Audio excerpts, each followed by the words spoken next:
Second evening. Calmness of mind is one of the beautiful jewels of wisdom.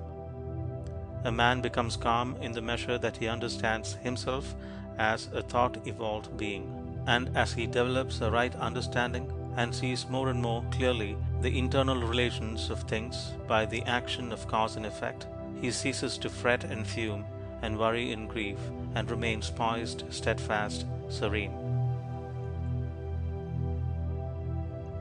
Second evening. Calmness of mind is one of the beautiful jewels of wisdom.